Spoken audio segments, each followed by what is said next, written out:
Char Kway Teow in Australia, we call it a CKT, which is a stir-fry flat rice noodle with a combination ingredient in it. Originally, my dad was cooking back in Malaysia on the street.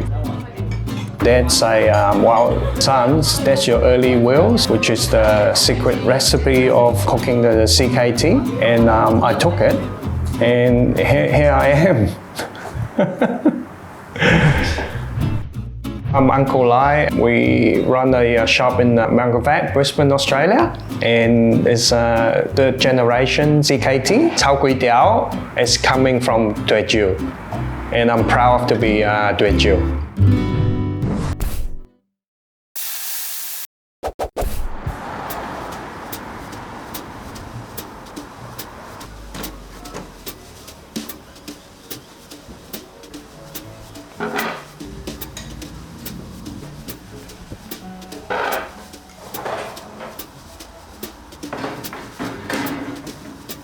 Char Kway Teow is Uncle Lai's signature dish.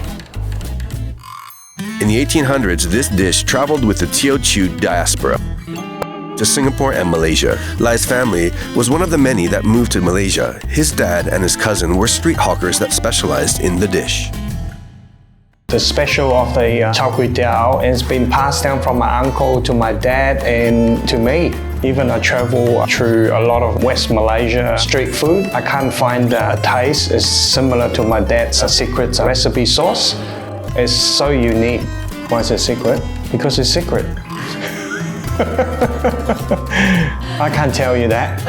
The recipe is a tight-lipped secret only given out to family members when they are ready. The day I marry, because he knows that I'm mature and I might need it one day. Plus, I did ask him. So he said, why not? It sounds like you're ready. Straight away, no hesitate. That's how you do it. A, B, C, D, E, F, G.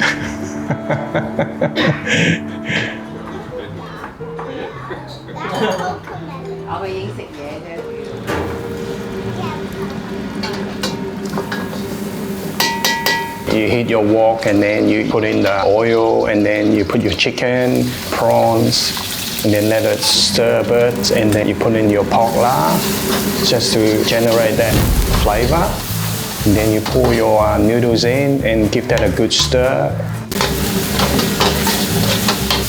Add a bit of water, then you add sesame oil, pepper, and secret sauce, and then keep stirring it and toss a bit.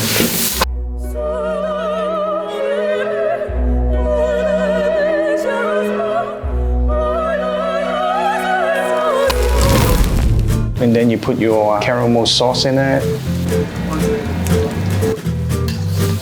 And when everything mixes up evenly, then you add your eggs in it. And then you add your bean sprout and your chives and let it cook for a little bit longer to create that wok hay. And then you pour it onto the dish. Been taught by my dad that no matter how busy you are, you do it one dish at a time. It's because the heat and the flame can concentrate in a certain portion. It cooks better and better wok hay.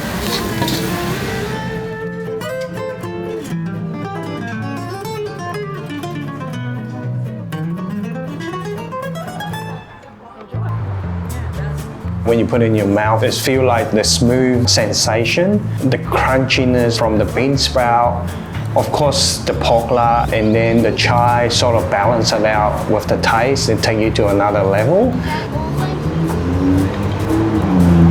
What do you say? It's the best meal I ever had. Yeah, I say that because the first time I had it, it was really warm and it just felt really nice. We have eaten in Kuala Lumpur and all through Malaysia, so it's very authentic.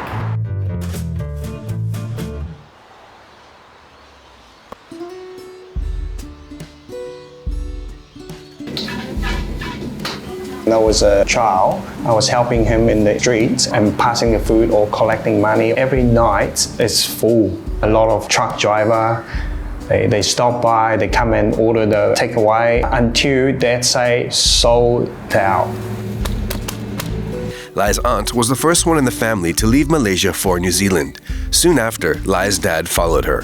因為我嘅細佬嗰個大學嗰度做炒粿條，嗰啲學生嚟食到佢嘅炒粿條好靚好好食，咁嗰啲學生咧就去咗紐西蘭，去咗紐西蘭咧就紐西蘭就未有咁樣嘅炒粿條食，就揾到我嘅細佬，叫我嘅細佬佢哋全部喺紐西蘭講好好嘅機會，叫佢哋開一檔咁樣嘅。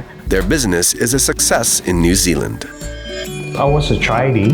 One day I was just thinking, why don't we continue Dad's recipe and introduce to Brisbane, because I can't find any similar taste to Dad's one. It was not easy because people don't know much as our food. She's doing a documentary on us. He's one of our regulars. The wife always been at the front line and educate them, so they're starting to understand more Malaysian street food.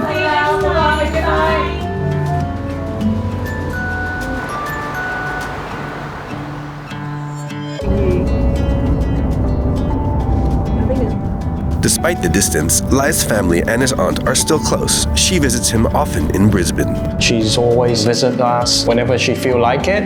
So when she comes, she always show me a few tricks to improve it, because her background also running a restaurant. All right. Okay. Yeah. Thank you. Bye.